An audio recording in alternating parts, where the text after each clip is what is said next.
A terceira temporada do Fórum Brasil, com o apoio do Sebrae, já começou e realiza diversos encontros nas principais cidades históricas de interesse cultural do país.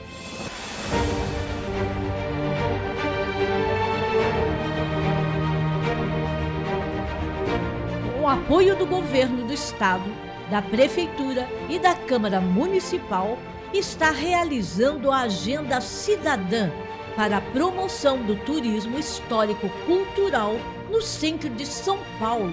Afinal, São Paulo é uma das cidades mais antigas do Brasil. Aqui também começou o Brasil. Faça valer seu protagonismo e venha conosco nessa terceira temporada ajudar na recuperação de nosso patrimônio histórico.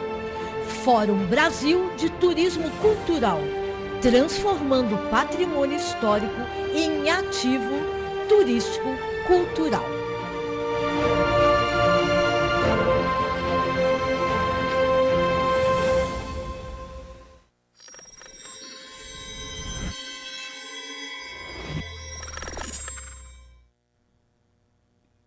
Olá, amigos, estamos de volta para mais um Protagonismo Regional e Debate, transmitido todas as semanas nos canais do Protagonismo Cidadão. Nessa semana nós estamos transmitindo o programa de governança local, painel de governança local, que vai falar no dia de hoje, na noite de hoje, sobre geopolítica e economia. Será que o Brasil já pode ser considerado para o futuro ou para o presente uma liderança mundial? É um assunto que eu tenho tratado com uma certa recorrência. Já faz um tempo que a gente não fala disso, mas tratamos com uma certa recorrência com um grande amigo, economista, jornalista, professor universitário, Luiz Carlos Barnabé de Almeida. Eu vou ler rapidinho aqui o currículo do professor Barnabé. Ele que é mestre em administração econômica, especialista em administração por objetivos, especialista em educação e meio ambiente, jornalista e economista, é pesquisador da Universidade de São Caetano do Sul, do Instituto Atlântico e da Universidade de Santa Cecília, com a linha de pesquisa Teoria do Crescimento Econômico Sustentável e Inovação. É professor universitário da Exanc, aqui em Santos, escritor, articulista e palestrante de temas econômicos, membro e divulgador da Escola Austríaca, vice-presidente de Finanças da Ordem dos Economistas do Brasil, diretor fundador da Associação Lusófona de Economia, a Alecom, diretor de Economia 4.0 da OEB, que é a Ordem dos Economistas do Brasil, mentor e investidor em startups, vice-presidente da WLife Telemedicina e Telesaúde, CEO fundador da World Gestão Financeira. Professor Luiz Carlos Barnabé de Almeida, grande honra e prazer em tê-lo novamente no Protagonismo Regional em Debate. Prazer é nosso, muito obrigado pelo convite e por mais uma oportunidade de nós podermos vir aqui conversar sobre o Brasil, né? Esse Brasil maravilhoso, esse Brasil que nós brasileiros conhecemos muito pouco. E essa é uma oportunidade importante para a gente transmitir para cada brasileiro, para cada brasileira, para cada brasileirinho que está nascendo e é criança agora, da importância do país dele. Porque quando todos nós tivermos consciência do poder do nosso país, certamente seremos a liderança mundial. Bom, professor, acho que para a gente poder começar entrando nesse tema, é bom a gente contextualizar um pouco, né, o tema do programa, porque nós estamos falando de geoeconomia, né, ou então geopolítica e economia, e essa questão do Brasil como liderança global passa muito pela questão da economia 4.0, como ela está relacionada a esse processo de evolução da própria economia, né, da economia 1.0, 2.0, 3.0. Quer falar um pouquinho disso antes da gente entrar especificamente na questão do Brasil? Eu acho que foi oportuna a sua pontuação, porque a única maneira de nós entendermos a posição hoje do Brasil e do que ele está preparado daqui em diante, é importante voltar um pouco na história, né? Na história da humanidade, né? Na história do Homo sapiens. Nós estamos aqui no planeta de acordo com a ciência. O Harari, no seu livro Sapiens, ele é muito específico, inclusive, explicar cada período em que a humanidade passou, né? Desde o seu primeiro período, que nós, no artigo científico, junto com o professor Manolo e com a professora Alessandra, escrevemos um artigo científico dividindo os períodos do Homo sapiens em 4 grandes períodos. O primeiro, né, que nós dividimos foi o primeiro período em que o homem aprendeu a produzir para ele mesmo, desde que ele surge no planeta Terra. Esse período é o período onde chamado economia 0.0, direito 0.0, administração 0.0, que é o período que durou o maior período até hoje em que nós estamos aqui nesse planeta. Durou mais de 150 mil anos, dos 200 mil anos. Foi o período em que nós éramos caçadores e coletadores do que a natureza nos oferecia. E nesse período nós tivemos um primeiro período desse, que nós éramos o último da constelação do planeta Terra. Nós estávamos na base da alimentação desse período, né? Nós éramos mais roedores, porque sobrava para a gente o osso da caça para que nós pudéssemos ficar vivos. Há 70 mil anos, a ciência não sabe explicar, mas o Homo sapiens desenvolve a cognição. E com o desenvolvimento da cognição, ele sai da base da pirâmide alimentar e vai para o topo e nunca mais sai de lá, né? Com o desenvolvimento da cognição, que faz com que o Homo sapiens realmente se diferencie dos outros animais do planeta, né? Porque ele passa a desenvolver essa maneira de pensar, de sentir, de conversar. Cognição essa que vem até os nossos dias. E compreender essa cognição é fundamental para entender por que o Brasil será o próximo líder mundial.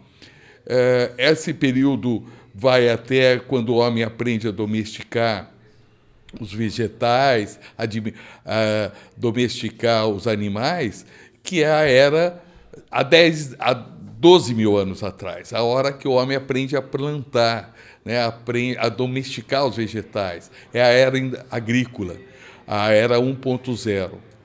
Depois, o homem, à medida que vai aumentando a população, eles se encontram grupos com outros grupos e eles aprendem a fazer as trocas. E para trocar os bens, um tinha que produzir o dobro mais do que ele estava acostumado a produzir para poder fazer a troca. Esse é o período em que a humanidade dobra seu fator econômico. Fator econômico no conceito de produzir riqueza, riqueza no conceito de bens econômicos para atender às suas necessidades, né? É a economia 2.0, o direito 2.0, é aí que nasce a especialização do trabalho. 2 mil anos depois, há 10 mil anos atrás, que surge essa economia 2.0, que é esse período das trocas, que vai terminar há 360 anos atrás, quando o homem substitui as mãos, a sua própria energia corpórea, pelas energias fora do homem, usando as máquinas no lugar das mãos. Esse é um período muito rico, porque o homem aumenta numa velocidade muito grande a sua capacidade de produzir bens econômicos e distribuir esses bens econômicos, né? Que hoje, mais modernamente, nós medimos isso pela quantidade que a humanidade produz dividido por essa população, chamado de PIB. O PIB nada mais é do que a métrica de medir a riqueza que, por períodos, as populações produzem. E esse período da era industrial durou 360 anos. E agora, há 30 anos atrás, surge, então, esse período que nós estamos vivendo, que é a era do conhecimento, né? Onde a cognição deixa de ser analógica para ser digital. Essa mudança de comportamento cognitivo do homem faz com que ele aumente numa velocidade muito maior a quantidade de produção de bens econômicos, porque ele passa a ter um conhecimento acumulado que gera uma inovação que é a grande aceleradora do aumento da produção dos bens econômicos. Esses 30 últimos anos, o aumento da produção mundial em relação à população, que mesmo tendo aumentado, foi muito mais rápido. E isso traz uma diminuição, inclusive, da linha de pobreza, né? Se a gente considerar um gráfico, em 1960, a população mundial era de 3 milhões de pessoas, e se você dividisse tudo que essa população mundial produzia, metrificasse por dólar, né, medisse por dólar toda essa produção de cadeiras, sapatos, meias, serviços produzidos em 1960 e dividisse pela sua população, sobrava 450 dólares por ano por cada pessoa. Foi um período onde a grande maioria da população vivia na linha da miséria. E o tempo vai passando, e o último número que nós nos lembramos, claro que deve ter alguns mais atualizados, mas em 2017 a população já era 7 milhões e 500 mil, é verdade que já passamos de 8 milhões, mas com 7 milhões e 500 mil, a produção através da utilização da economia 4.0, do capitalismo 4.0, que predominou praticamente nesses 400 últimos anos, foi o capitalismo. Criou-se alguns outros sistemas, como o socialismo, o fascismo, mas durou só para atrapalhar, mas influenciou muito pouco nesse aumento que a humanidade conseguiu de acelerar a produção dos bens. Então, e é nesse período, que é a nossa era do conhecimento, é que a produção aumentou numa velocidade tão grande que hoje, com 7,3 bilhões em 2017,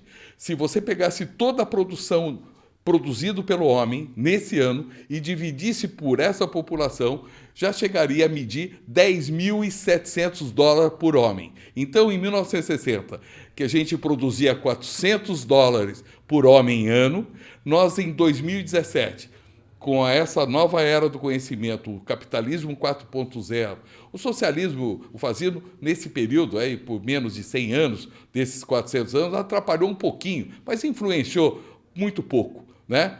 Pouco até de forma negativa, mas não atrapalhou muito, porque prova que o melhor sistema que o homem conseguiu, com todos os seus defeitos, ainda é o capitalismo. E os números, as métricas, comprovam isso, independente de qualquer discussão filosófica, ideológica ou do governo que está de plantão. A verdade é que o homem, principalmente através da iniciativa privada, aumenta, e este é o momento que nós estamos vivendo. E é baseado nesse conhecimento, nesse momento, é que o homem consegue caminhar por uma velocidade muito maior do que o nascimento. Se no passado 90% do mundo vivia na linha da pobreza, hoje ainda o número é muito alto, viu? Mas representa só 10%. É claro que 10% de 8 bilhões de pessoas, e antes era 90% de 3 milhões. Mas, mesmo assim, significa que o homem conseguiu vencer e continua nessa velocidade muito grande no aumento da produção mundial em relação ao nascimento dos Homo sapiens no planeta. Ou seja, o PIB per capita, o PIB mundial per capita, cada vez aumenta mais. E eu tenho certeza que o Brasil será, nesses próximos 50 anos, o grande gerador, a grande liderança na produção desses bens, não é? Professor, aí a gente consegue ter uma visão nessa sua introdução. Esse processo evolutivo, há muitos questionamentos ainda quanto à questão da fome no mundo, até mesmo no Brasil, mas números como o senhor apresentou agora e outros, até eu li um dos seus artigos sobre a questão da economia 4.0 e como ela impactou a diminuição da fome no mundo todo, né? O senhor falava de 7 bilhões, né? Porque às vezes a gente está ouvindo ali, parece que a gente está ouvindo falar 7 milhões, mas são 7 bilhões, obviamente, de pessoas. De B de bola que o professor falou aqui. E ainda com esse crescimento. Há uma questão da crise demográfica no mundo hoje, mas não vamos entrar nem nesse assunto, porque alguns economistas estão preocupados, apontando que o planeta e alguns países poderão sofrer com a crise demográfica, porque com a diminuição da população mais jovem, isso pode impactar. Falou-se muito no passado que o planeta ficaria super habitado, né? Teríamos superpopulações no planeta, mas parece que agora nós estamos caminhando numa direção contrária. Enfim, como eu disse, um tema para um outro programa.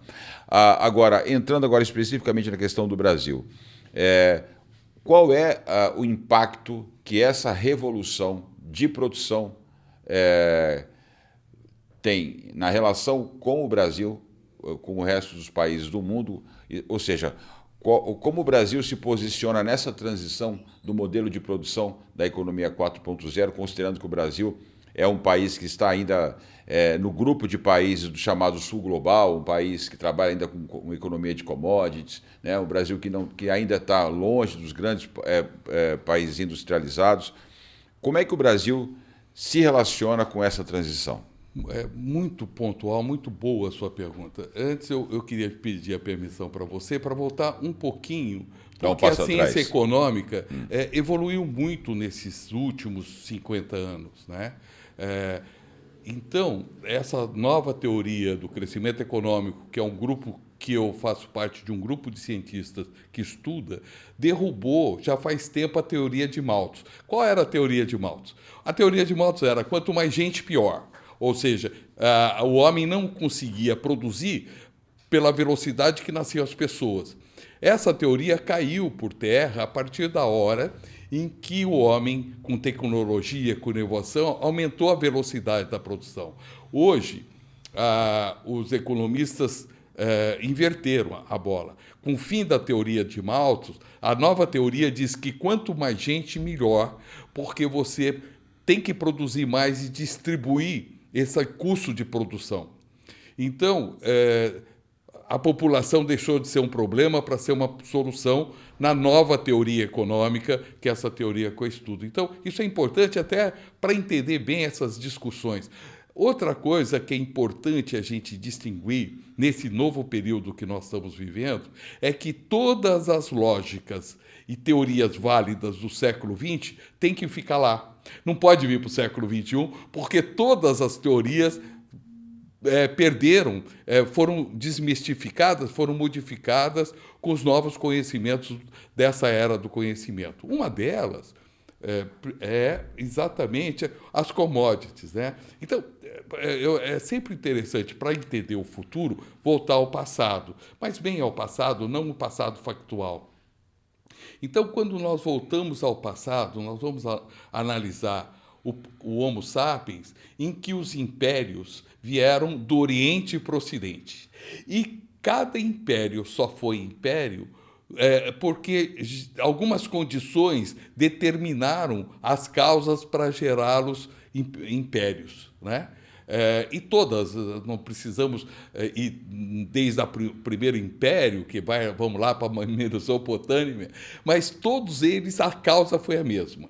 Uma das causas é a miscigenação daquele grupo social, que é um impulso forte para o país ficar forte. Porque o que é o império? É o poder de força, o poder de produção, o poder que um país tem sobre o resto, né? Poder e militar. Aí esse poder, exatamente, esse poder vem passando de mão em mão, né?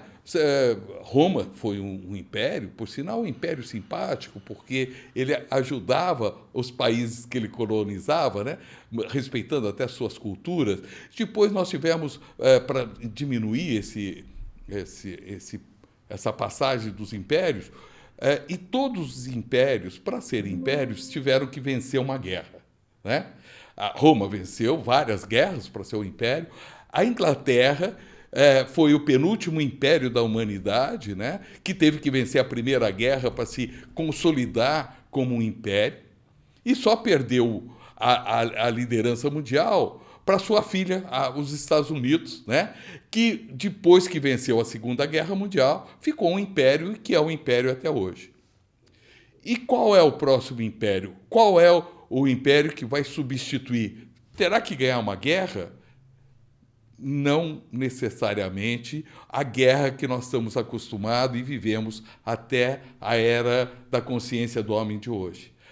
O próximo país a ser liderança mundial será o Brasil, porque nós vamos vencer a guerra da fome.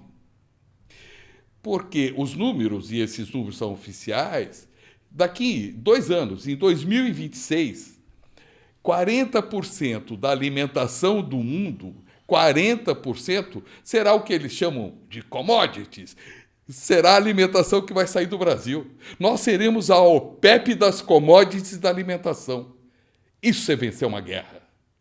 Nós seremos vencedores da próxima guerra mundial, que é o quê? Nós estamos indo de 8, e você falou bem, 7,3 era em 2017, já passamos de 8 bilhões de pessoas. Em 2026 devemos estar chegando perto de 10 bilhões de pessoas, todas precisando comer. E 40% dessa alimentação sai do Brasil. Esse é um número que independe do governo de plantão, ou que esteja no Brasil ou em qualquer lugar do mundo. Né? Esses negócios, é porque o mundo não deixa, não tem. O homem precisa comer e vai sair do Brasil. E essa é uma das bases importantes para mostrar, esse grupo nosso de pesquisa, que acredita e tem certeza que o substituto dos Estados Unidos será o Brasil e não a China. Primeiro porque tem que ficar claro para as pessoas que a métrica, a medida utilizada pelo oriental é diferente da medida utilizada pelo ocidental. Nós, ocidentais, temos o hábito de achar que todo mundo pensa e mede como nós. E não é verdade, né? A China, por exemplo, a métrica dele é confuciana. E a filosofia confuciana difere com muita profundidade da métrica algébrica utilizada pelo Ocidente, né? Que nós tiramos aí da cultura judaica o zero. Então, a nossa forma de medir riqueza é diferente da forma chinesa. Então, aquele medo do chinês que nós ocidentais temos, que imaginamos que eles serão imperialistas como nós temos a visão de imperialismo, está errado, porque não é assim que eles pensam. Eles querem ser, sim, o imperialismo do comércio. Eles querem voltar a ter a rota das sedas. A verdade é que o império deles é tão forte como comerciantes que hoje, na 25 de março, eles substituíram os meus parentes sírios, né? Os árabes, porque eles são comerciantes. A visão de império para o chinês é diferente da visão de império para o ocidental. Isso tem que ficar claro na cultura. É uma relação muito mais de influência. Mas, em cima disso, professor, eu queria colocar duas questões, né? Ainda nessa linha de como o Brasil se posiciona nessa transição do modelo. Primeiro, eu acho que vale destacar que algumas agências, como, por exemplo, a BDI, que é a Agência Brasileira de Desenvolvimento Industrial, fala que o Brasil, pelo fato de ter alcançado um patamar muito alto na sua tecnologia de produção, tem feito com que o Brasil gere anualmente uma economia de 73 bilhões de reais no seu sistema de produção. Ou melhor, essa economia a produção industrial de alimentos, né? Essa produção o processo de produção de alimentos. E o ganho de eficiência corresponde a uma economia de mais de 31 bilhões, ou seja, um ganho de economia de 31 bilhões, um ganho de eficiência, gerando uma economia de 73 bilhões de reais por ano, na Perfeito. comparação. Esse é um dado interessante para a gente destacar, talvez por isso aí economistas do seu grupo de pensamento tenham destacado tanto o Brasil como uma liderança nesse processo aí do commodity alimentar. Mas tem um aspecto que eu acho que ainda dentro disso a gente pode falar aqui, no caso da China, porque a China ela tem avançado na sua relação com os países africanos e a China costuma aprender com os seus concorrentes. A China não tem tanta capacidade de terras produtivas, tem muitas bocas para alimentar, mas está investindo na tecnologia de produção em países africanos. Como é que o senhor enxerga essas duas questões que eu coloquei agora? Foi muito bem colocado, mas eu gostaria primeiro de deixar claro, na minha leitura e pelo que a gente conhece, tem estudado e sempre com fundamento científico, que a China, para você ter uma ideia, em 2026, 41% da alimentação do mundo sai do Brasil. A segunda colocada será a China, com 19%. Depois a União Europeia, com 17%, e 15% os Estados Unidos. Então, por mais que ela se esforce... O Brasil está praticamente juntando... Metade da produção mundial. Né? Produção americana e europeia não chega na produção. Vamos lembrar que essa produção representa uma porcentagem ainda muito pequena da área produtiva do Brasil, né? Fora a tecnologia. Esse nível, nós estamos alcançando um nível de produção derrubando muito poucos hectares para plantar mais. É a área usada, e falta mais de 2/3 para ser usado, né? Esse Brasil que o Brasil não conhece, essas informações, eu me preocupo muito com algumas instituições que fazem pesquisa no papel e não vão no mundo real, né? E nós temos que trazer, quando você me chamou hoje, eu fiquei pesquisando algumas coisas, que nós temos que fazer o Brasil, você conhecer o Brasil. Nós não conhecemos, né? Por exemplo, poucas pessoas sabem que nós temos uma cidade chamada Prudentópolis, que é a maior produtora de feijão do mundo, né? Ela faz lá na cidade dela uma feijoada, uma vez por ano lá, não sei quantos, para a população toda, né? Nós não conhecemos que a maior mina de ouro do mundo é do Brasil, a maior mina de cristal do mundo é do Brasil, então e tudo privado. Não importa quem está, o governo de plantão. Não adianta a política pública, esquece política pública, porque a privada hoje superou.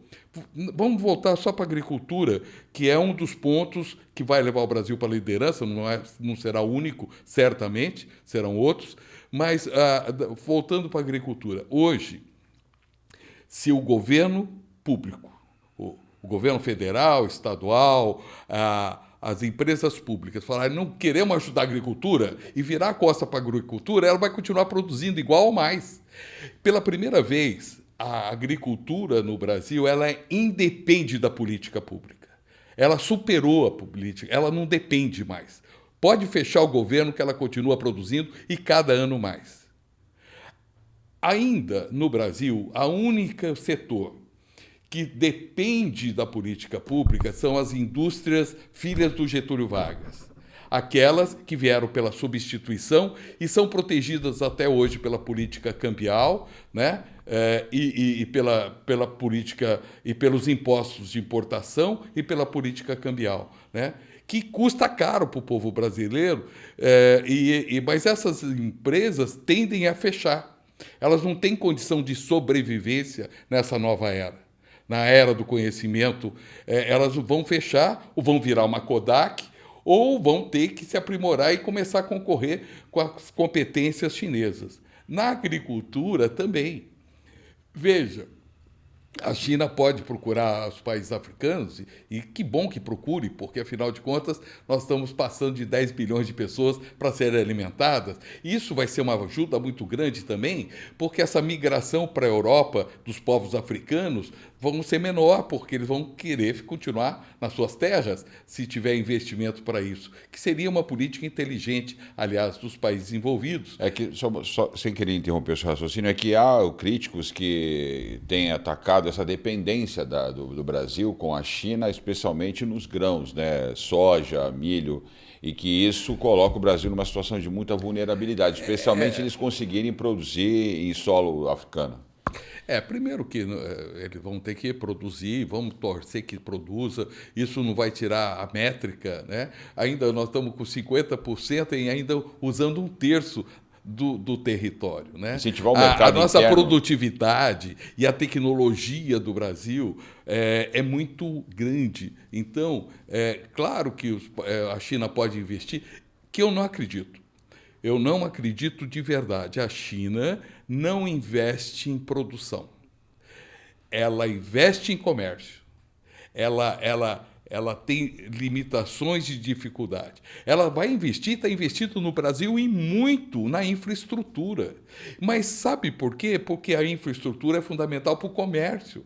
Então, a preocupação dela não é produzir soja, é produzir estrada, navios, portos, o mais próximo possível da China.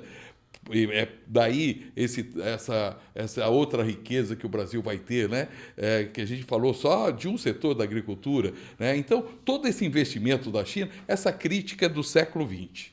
Ninguém está percebendo e nem conhece o processo chinês, que é muito bem-vindo esse dinheiro. E todo o dinheiro chinês é investido, basicamente, a quantidade de recursos que eles estão trazendo para a infraestrutura. Por que eles estão trazendo tanto dinheiro para o Brasil? Para ficar dono do Brasil? Acabou. No século XXI, ninguém é dono de ninguém. As fronteiras geopolíticas vão cair. As diferenças serão geomentais, não serão geopolíticas.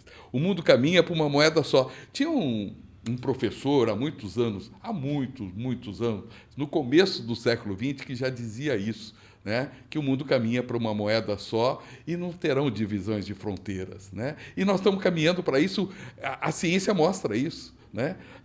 Então, ninguém vai ser dono de nada.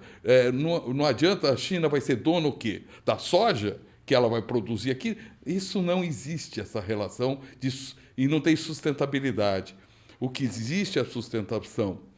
Interesses chineses, sim, de investir na infraestrutura para viabilizar e diminuir o custo e facilitar a vantagem da soja chegar mais barato lá na China. E daí essa ligação que eles estão fazendo do Porto de Santos até o Chile, né, que vai trazer riqueza para toda essa região e é PIB na veia do Brasil. Então, o nosso grupo estuda, fora isso, e dentro da teoria econômica, eu acho que muda tudo, e você tem insistido em falar do capitalismo 4.0 e da economia 4.0. E a grande diferença que traz esse estudo do capitalismo 4.0 é que, no passado, o país era subdesenvolvido. Para chegar desenvolvido, ele tinha que subir uma escada como se fosse uma escada de Jacó. Então, ele tinha que ser bom na agricultura, para depois ser bom na indústria. Hoje, acabou, essa teoria foi derrubada. Do mesmo jeito que foi derrubada a teoria de Malthus, que gente é problema, não é mais. População é quanto mais, melhor. Agora, menos gente é problema agora. Agora, menos gente é problema. Inverteu. A teoria de Malthus foi derrubada para a nova teoria econômica, a nova ciência. Como também, hoje, é importante, isso nós temos consciência, que essa riqueza, essa nova teoria que cria esses novos condicionamentos, derrubam por terra tudo o que era verdade no passado. Então, quando se criticava que um país tinha commodities, hoje não. Hoje, você, com a commodity da alimentação, você vai ser o PEP do mundo, ou seja, você vai ganhar a guerra da fome. Né? Só que tem um dado importantíssimo nessa nova teoria. É que um produto só, veja só, isso que é importante, você que está nos ouvindo, entender e compreender. Um produto só, tira o país da base da cadeia do PIB, no triângulo da base, um produto só, disruptivo, tira da base e leva ele para o topo. Um produto só. E isso não é teoria. Existe prova concreta de uma farmacêutica na Dinamarca que, com 2 produtos, um de diabetes e outro para emagrecer, com 2 produtos, uma indústria farmacêutica na Dinamarca teve o valor da sua empresa superior ao PIB da Dinamarca em menos de um ano, com um faturamento absurdo de 360 bilhões de dólares por ano, e elevando o PIB da Dinamarca para um patamar muito acima em um ano, com 2 produtos. No Brasil, nós, pela miscigenação, pela característica de resiliência do povo brasileiro, pela inteligência do povo brasileiro, que tem cada dia mais, através das suas startups, das suas fintechs, né? O exemplo de uma fintech brasileira, o Nubank, que passou o Itaú, né? De um banco digital para um banco digitalizado, essa revolução das empresas brasileiras, das startups, não as empresas filhas do Getúlio Vargas, essas que são dependentes de proteção, essas novas empresas que em 2, 3 anos estão crescendo. Quantos unicórnios? Talvez o telespectador o nosso coisa não saiba que uma empresa recém-nascida, para ela virar um unicórnio é quando ela passa a valer $1 bilhão. Quantas empresas brasileiras já se transformaram em unicórnio? Muitas. E nós somos o terceiro país do mundo em criar empresas com unicórnio. Todas essas são PIB na veia. E é graças a essas e o estudo dessas empresas que viram unicórnio, eu citei uma só aqui, a Uninove, o Nubank, mas existem vários, o Inter, existe vários no setor das fintechs, existe o Quinto Andar, o Uber nosso, que é o 66, enfim, nós temos uma quantidade enorme de startups que já são unicórnios e outras que estão vindo aí. O crescimento de inteligências artificiais brasileiras, o número de empresas é assustador, não é ainda conhecido, mas logo, logo, e tudo isso gera riqueza, gera PIB, né?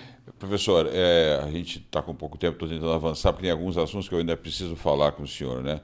E uma delas diz respeito a essa questão do tamanho da economia brasileira, até para a gente poder ter essa ordem de grandeza de como que a economia brasileira vai se posicionar no mundo. Hoje nós temos uma economia, ela é 1/10 da economia americana. Então nós estamos falando que o Brasil aí um PIB de 2 trilhões de dólares, enquanto os americanos estão com 22 trilhões de dólares no seu PIB, né, o tamanho da sua economia. Ao longo dos últimos 40 anos, a gente teve aí, alguns dos dados que corroboram com a sua teoria, é que a gente saiu das décadas de 80 com uma economia americana na casa aí dos 2 trilhões, 3 trilhões de dólares, enquanto o Japão estava com 1 trilhão, a China ainda com 306 bilhões. Na década de... Melhor, isso foi na década de 60, né? Na década de 80, na década de 90, nós tínhamos os Estados Unidos com 5 trilhões, o Japão com 3 trilhões, a China ainda patinando com meio trilhão, 456 bilhões. No início dos anos 2000, os americanos foram a quase 10 trilhões, os japoneses estagnaram nos 4 trilhões, e aí a China passou a barreira do 1 bilhão. E aí, praticamente 20 anos depois, 2020, os americanos batem 21 trilhões, a China já chega nos 14 trilhões e os japoneses subiram um pouquinho aí dos 4 trilhões para os 5 trilhões de dólares. Como é que a gente consegue vislumbrar que o Brasil entre numa escalada de ampliação da sua massa de produção, do seu PIB, quando a gente olha para esses números e vê que nós ainda estamos na casa dos 2 trilhões de dólares, com todo esse potencial que o senhor colocou agora? Foi muito bem posicionado. Mais uma vez, é uma análise do século XX. Esse crescimento e esses números que você me deu não considerava o que hoje a nova economia mostra, que um produto só, e pega o exemplo da Dinamarca, esse é concreto, com 2 produtos, uma indústria farmacêutica, uma indústria com 2 produtos na Dinamarca, passou a ter um valor econômico superior ao PIB da Dinamarca. Deixa eu mudar a pergunta, então, professor. Deixa eu reconfigurar a pergunta. Qual é a sua perspectiva em termos de prazo para que... Okay. Porque eu não dei o número de 2010. Sim. De 2000 a 2010, os americanos saltaram, por exemplo, de 10 trilhões para 15 trilhões. E de 10 para 2020 para 21 trilhões. Então, se a gente considerar esse período, os chineses, por exemplo, foram, em 2010, eles tiveram um aumento de 11 trilhões, enquanto de 2000 para 2010, apenas de 1 para 6. Então, os chineses conseguiram, na década do século XXI, dobrar o seu PIB. Exatamente. Né? Eles tiveram um aumento de 50% na primeira década. Eu sei que nosso tempo está curto, mas para que eu possa responder de forma pontual... que eu acho que ela corrobora com a sua tese. Sim. Não, e é muito boa a tua pergunta.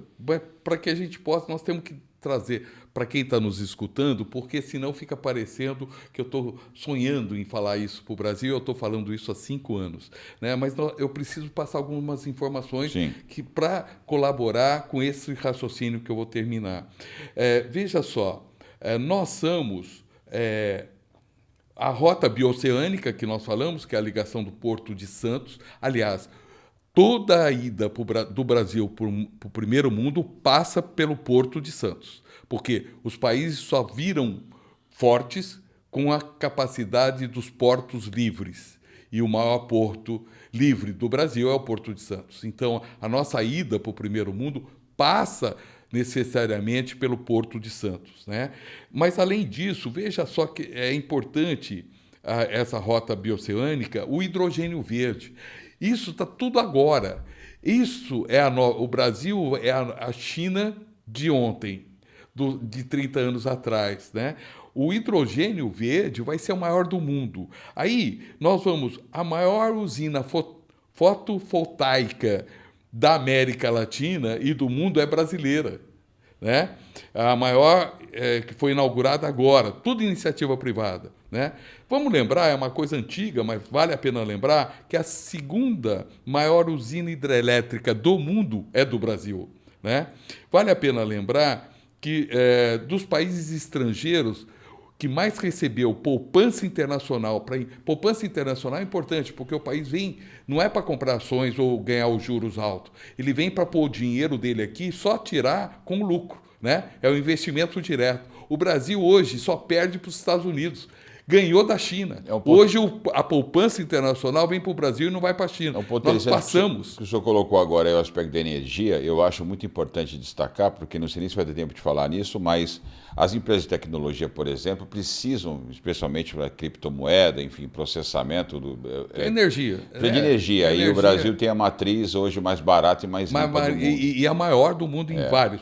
Uma coisa que eu acho que é importante, é um indicador importante, a Ford voltou para o Brasil e voltou para investir pesado, né? Ora, uma multinacional que sai do Brasil e volta, né, para investir principalmente em carros autônomos, né? O Brasil tem uma matéria-prima que é fundamental para carros eletrônicos, elétricos que estão surgindo, que é o lítio. Nós somos o maior do mundo, né? Nós somos a China investe, de todos os países que ela está investindo hoje, não é na África, é no Brasil, principalmente em infraestrutura, né? Agricultura 4.0 que eu falei, né? Que é 41% é o Brasil que produz a partir de 2027, perdendo, segundo lugar do mundo é a China, né? E aí vai os outros países, a União Europeia. A capacidade do Brasil de criar, de aumentar. Só que nós também temos aquelas indústrias que não são filhas do Getúlio Vargas, mas são filhas da tecnologia, como a Embraer. Hoje, para você ter uma ideia, a Embraer, que é o primeiro carro voador vamos chamar assim para o povo entender, do mundo, né? E que tem hoje... Sabe a quantidade de pedidos na gaveta dela? Ela não produziu nenhum. Agora que vai sair o modelo, ela tem 2.900 unidades já vendidas. Isso é PIB. Porque, às vezes, eu acho que é importante a gente explicar o que é PIB. Que eu gosto de explicar de forma pedagógica, porque as pessoas falam, mas por que o nosso PIB vai ser maior que os Estados Unidos? Então, o que é PIB? Quando aquela diarista da sua casa vai na sua casa fazer a limpeza, ela está produzindo PIB. Isso é PIB, né? Como que você mede o PIB que ela vai produzir? O valor da diária que você paga. A métrica de você medir o PIB dela é o valor que você paga para ela. Então, se você paga R$200 para ela fazer a diária na sua casa em um dia, ela produziu R$200 de PIB. Isso é PIB. Claro que também PIB é a quantidade de soja, de energia, de tudo que se produz no Brasil. Mas é importante entender, então, para poder responder a tua pergunta, mas antes de responder, eu queria dizer para você que há 5 anos eu tenho falado, e você é testemunha disso, que o Brasil vai chegar na frente da China. Mas hoje nós temos pessoas que não são brasileiras, que é, por exemplo, um dos homens mais ricos do mundo, o Nicholas Carey, que é, para você ter uma ideia, ele simplesmente é dono do blockchain, que é uma empresa de alta tecnologia, né? E ele diz que o Brasil será mais rico do mundo em 50 anos. Bate com o nosso estudo, viu? Eu vou dizer daqui a pouco o nosso estudo qual será. Uma das maiores minas de diamante do mundo foi descoberta no Brasil agora, iniciativa privada. Uma das maiores descobertas de mina é localizada na Bahia, né? ouro, a maior mina de ouro do mundo é do Brasil, né? Então, eu estou falando isso só para terminar o seguinte. Em economia, nós temos a conta dos 7 ou dos 70, que é assim, se um país vai crescer 1% ao ano, você divide 7 por 1, vai representar 7 dividido por 1, que para ele dobrar o PIB, ele vai levar 70 anos. Se ele crescer 2% ao ano, per capita, né? 2 per capita, se ele crescer 2% ao ano, 70 dividido por 2, ele vai levar 35 anos para dobrar o PIB. Se ele crescer 10% ao ano, ele vai dobrar o PIB de 10 em 10 anos. O Brasil tem toda a condição, com tudo isso que eu acabei de falar agora, e não daqui a 10 anos, daqui a 2, 3 anos, com toda essa riqueza, com todas as startups, com todas as fintechs, com tudo isso que nós temos e está começando a florar, as Embraer e todas as outras grandes empresas, a Embratel, com a tecnologia agrícola, cada ano ela traz uma tecnologia de maior produtividade, né? A África vai ter que dobrar de tamanho para acompanhar a produção do Brasil, né? Eu estou brincando, claro, com todo respeito aos nossos irmãos africanos, que eles merecem, e nós fazemos questão de ensinar essa tecnologia, né? Ninguém é dono da tecnologia, por sinal.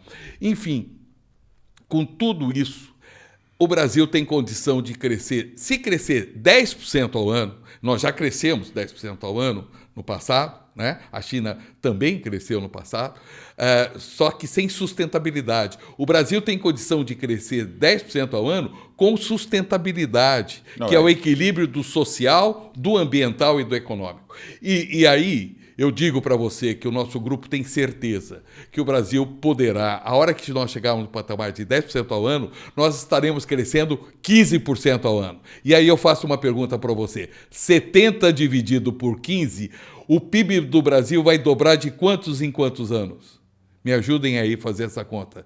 70 dividido por 15, se o Brasil crescer 15% ao ano, tem todas as condições, só baseado na iniciativa privada, independe do governo de plantão, né? O governo só atrapalha, aliás, né? Mas atrapalha muito pouco, porque a iniciativa privada tem uma velocidade muito maior do que a má gestão pública. A velocidade está sendo tão grande como foi da agricultura, que hoje não depende mais de política pública nenhuma, né? E todas as outras atividades econômicas, né? Pergunta para o motorista do 99, ou para o motorista, ou para aquele empresário pequeno, aquela empresária que faz bolo, se ela depende da política industrial ou jurídica do governo. Só atrapalha cá entre nós. Só, né? Para ser justo aqui, se a gente comparar o PIB do Brasil com o de Moçambique, por exemplo, que é o país que rivalizaria com o Brasil, no sul global, o PIB do Brasil, enquanto é 2 trilhões, 170 bilhões, o de Moçambique é um pouco mais de 20 bi de dólar. Então, é uma diferença brutal da economia brasileira com um dos maiores... Com o resto do país do mundo, né? Não, e lembrando que nós somos a oitava já. Com todo esse mau governo, vamos combinar, né? O Brasil não deu sorte, que não atrapalha. Nós já somos a oitava economia do mundo. E vamos caminhar para a liderança mundial. E aí vem a tua resposta agora. Crescendo 15% ao ano, em 35 anos, nós temos um PIB per capita superior dos Estados Unidos. 10% ao ano, crescendo 10% ao ano, em 54 anos, o PIB do Brasil será maior que o americano. Nós acreditamos que isso vai acontecer com o fundamento básico nas startups, nas fintechs, mas o que mais faz com que a gente acredite nisso, e eu gostaria aqui de plagiar entre 54 e 38 anos, como eu disse, né? Mas eu gostaria aqui de plagiar um grande professor, um homem que mudou com a sua luz, o seu conhecimento, a humanidade. Foi o professor Henrique José de Souza que dizia, e nos ensinou, que em função da missão Y, o docadeamento racial, iniciado com a fusão ibero-ameríndia, de Catarina Paraguaçu e Diogo Alves Correia, o Brasil é o país do futuro e comandará o mundo em todos os setores. Eu acredito nesse professor, porque tudo que ele falou aconteceu e irá acontecer. Mas mais do que isso, também eu, como cientista econômico, eu acredito na ciência econômica e ela dá todos os fundamentos para que o Brasil, entre 34 a 52 anos, assuma a liderança mundial. Só que vai ser a primeira vez que que o mundo terá um império sem precisar vencer uma guerra, mas vencer a guerra da fome. Eu acredito muito nisso. Esse é um assunto também para um outro programa, porque é outra preocupação que muita gente tem. O Brasil hoje está bastante vulnerável no aspecto militar, mas talvez até em razão de toda a sua capacidade de produção de alimentos, esteja blindado, né, digamos assim, porque uma crise militar no Brasil lançaria sobre o mundo uma grande fome, né? Então, muitos defendem essa tese. Professor, infelizmente, nós chegamos no final. Vamos fazer outros bate-papos desse, aí para a gente poder aprofundar, falar melhor. Quero agradecer, então, a participação do nosso querido Luiz Carlos Barnabé de Almeida, ele que é jornalista, professor e economista, escritor também, comentarista, vem com uma certa frequência ao nosso programa. Muito obrigado, professor. Até uma próxima participação. Muito obrigado a todos. E obrigado a você que nos acompanhou em mais uma jornada do Protagonismo Regional em Debate. Espero que tenha gostado. Se gostou, comente, compartilhe, encaminhe para os seus amigos. Você sabe que no Protagonismo Cidadão é assim. Aqui, o governo é você. Até a próxima semana.